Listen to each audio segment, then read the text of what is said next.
Yes, alright. Kaakati Museveni gamubugumye ssaako n'akabinja ke.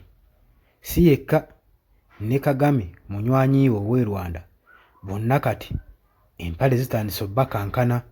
Oli ku UG Updates TV kosinzido bba ng'otuwuliriza gwe yenna eyakatweyungako nkutegeeza nti kiri wansi waliwo ekigambo subscribe kikoneko osobole okuba ng'otweyungako. Abali mu diaspora mbatumiddeko nnyo.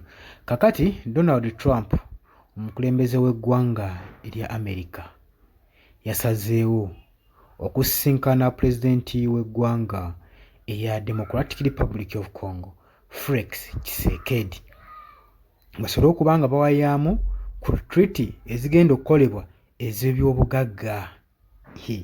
Si gwe guno omulundi ogusoose, njagala okijjukireko omwaka oguwedde bano baagenda mu maaso n'okukola treaty era ez'ebyobugagga, wabula treaty yasooka okukolebwa mu kusooka yali egattiddwamu Paul Kagame ow'e Rwanda, nga kino kyakolebwa olw'okusobola obutateekawo butabanguko mu DRC kubanga olwedde eggwanga lya DRC lyali liri mu katyabaga. Kaakati nga ekyobutagattamu Paul Kagame ku treaty eno era bamusimba ogukutiya gwa ssente ng'emu ku nkwaso ey'abasajja bano Abamerica okusobola okugenda mu maaso n'okusayininga mineral deal n'eggwanga erya DRC. Jjukira nti nno ebiseera ebyo Congo yali kejjeesalweko n'abayeekera abamanyikiddwa nga ba M23 era baazingako ebitundu ebiwerako ddala nga Goma, ekyo kyatwalibwa, Bukavu, Buvuma, ebitundu bingi ssaako ne airports ez'enjawulo. Era abayeekera bano abaali bakulirwamu Bisimwa bagenda mu maaso n'okuba nga beekalakaasa nga beewera nkolokooto okuba nti nno baagala ddala nga batwalira ddala amatwalo agasinga mu ggwanga erya Democratic Republic of Congo, naddala ago agalimu ebyobugagga. Tebaakoma okwo ne bagenda mu maaso n'okuba nga beetonderawo new governance, ne balonda gavana omujja oluvannyuma lwa gavana yali atwala ekitundu kya Goma okuttibwa mu lutalo ku front line, ku lutalo olwali lunyiikikidde ng'emmundu egenda mu maaso n'okuba nga etokota ggwe mu Democratic Republic of Congo. Naye ng'abayeekera bo bagamba we are not here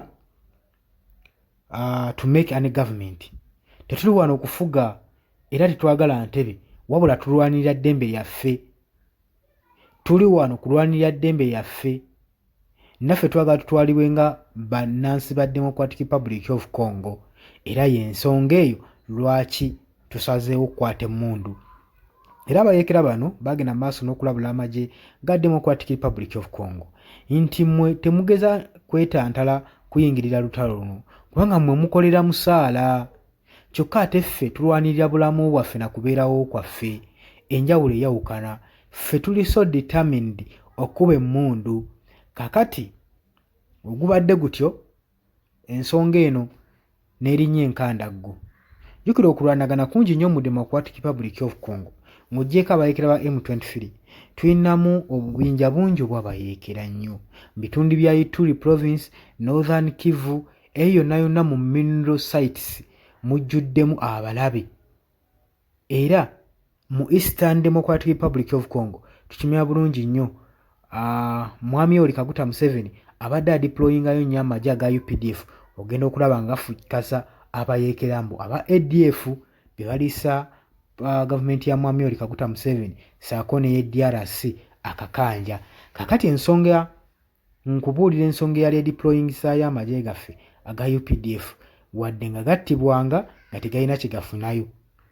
Abakulu abaali mu nsonga eno mu operation zino bakola operation yali Sujja, bagenda mu maaso n'okuba nga bagamba nti bagenda mu maaso n'okukuuma DRC, naye ng'ekyamazima kiri nti ebigendera byali bino birala, byali byakuuma mineral sites ezaali mu Eastern Democratic Republic of Congo, ssaako no protecting project ya construction oluguudo lwali lugenda maaso n'okukolebwa ebyamaguzi n'ebyobugagga bisobole okuba nga bitransportingibwa bulungi nnyo okuva mu DRC nga bigenda mu ggwanga erya Uganda.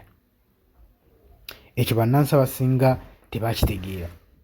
Era mpulira abamu bali eyo bagamba naddala abakongo nti singa bafunayo pulezidenti waabwe n'abanga Mwami Yoweri Kaguta Museveni, ebirungi Mwami Museveni byakoledde DRC tabikoleranga na Uganda. Ekyo kankibawuli. Naye lwaki ayinamu omukono ogw'enkizo nti bali bajja muwa ebyobugagga?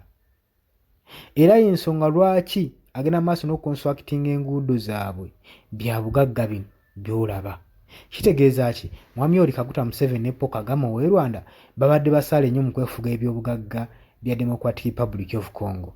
Jjukira nti nno mabegakaawo ebitongole ebyenjawulo omuli ekya United Nation, omuli amawanga ag'enjawulo gajja galumiriza Paul Kagame ow'e Rwanda tiyagenda mu maaso n'okubaakinga abayeekera bano aba M23 newankubadde ye yabyegaana n'abagamba nti munsibaako matugambuzi kundiisango.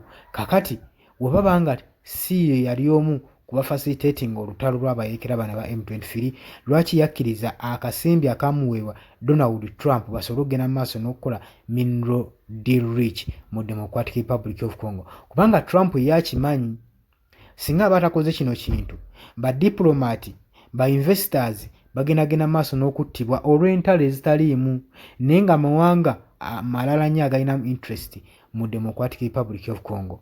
Nagamba nti nno waliwo yabuuza nti DRC teyina amagye tegasobola kwerwanira.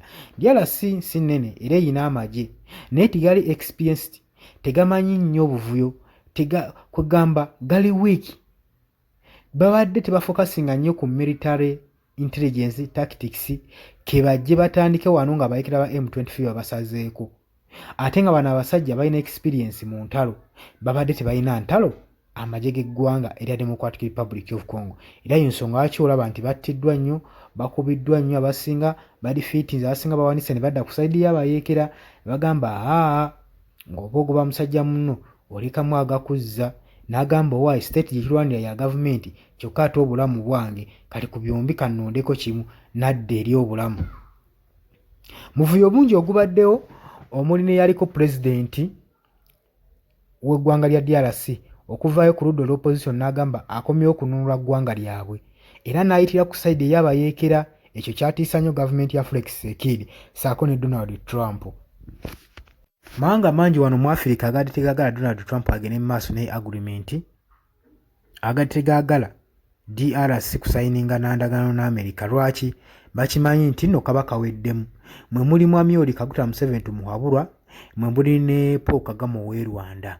Lwaki? Bano badde baganyulwa mu byobugagga bya Democratic Republic of Congo nga beefuula nti abalwanirira eddembe naye nga baga balwanirira ttaka naye nga okubeerawo kwabwe ekituufu balwanirira bya bugagga ebiri mu Democratic Republic of Congo.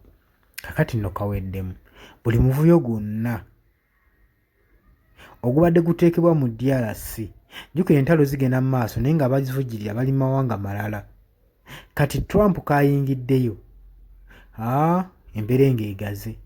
Kitegeeza buli pulani na project Mwami Yoweri Kaguta Museveni z'abadde ayina mu Democratic Republic of Congo zigenda kuba nga zigwa butaka. Teri mission egenda kuddamu kuteekingibwa place mu ggwanga erya Democratic Republic of Congo kubanga America agenda kuba alisazeeko. Ekyo kye njagala omanyi. We baali bawamba obuyinza abayeekera bana ba M23 tulaba nga summit meetings zaatuulibwa enfunda eziwera nga bagala kutabaganya bano ababiri wakati wa M23 gwe bagambirwa nti naakulibwa Paul Kagame ow'e Rwanda yagenda mu maaso n'obubafujjirira omusimbi saako ne gavumenti ya Felix Tshisekedi bateekewo obwenkanya basobole okutebenkeza eddembe mu DRC. Bannansi basooke badde okwaboobe. Jjukira mu kulwanagana kw'omulundi ogwo bannansi b'eggwanga erya DRC banyi 10,000 baddukayo ne beeyiwa ku mawanga ag'omuliro naddala wano mu Uganda. Kaakati oluvannyuma lw'okudduka ensi yaabwe bafuna embavu, bafuna amaanyi. A few months ago, right here in Washington, we signed a historic peace agreement between the Democratic Republic of the Congo and Rwanda, which provides the first ever pathway to peace to end a 30-year, unbelievably violent conflict. And we're joined today by a very, very brave and wonderful man, the president of the Congo, President. President, would you stand up, please? You are so...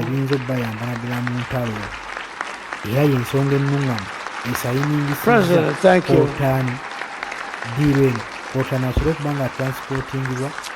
And you really are. You're a brave man.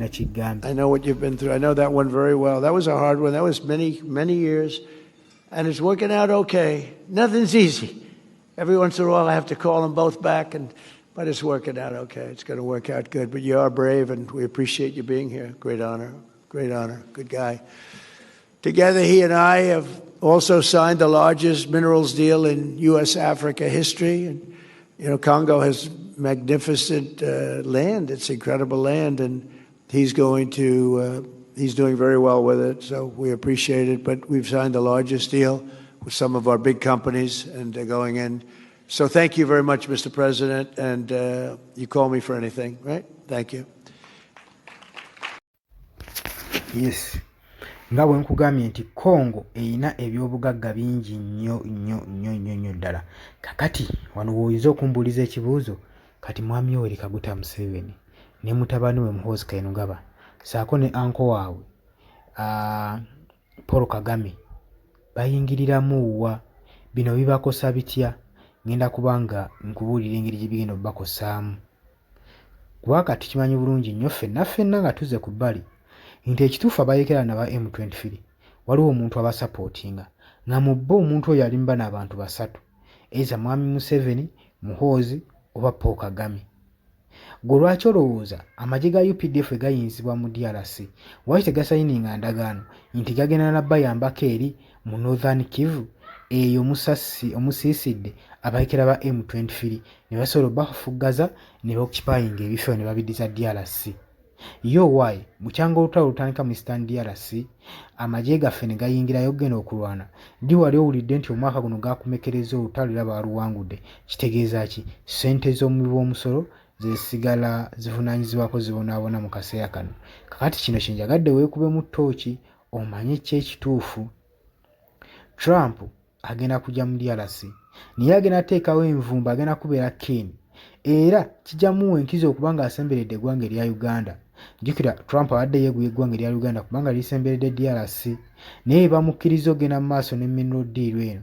Kitegeeza buli kimu kijja kubanga ayisa mu jjenje kkalu gwe mukwano gwange ali yampuliriza. Nagambye dde oli ku Yugi Updates TV gwatanatweyungako gwagala twinga kukiya wansi wali kigambo subscribe kikoneko bengo twingako. Abali mu diaspora mbatumiddeko nnyo, abali emitala w'amayanja mwebale kwekuumira ku mayengo gano aga Yugi Updates TV.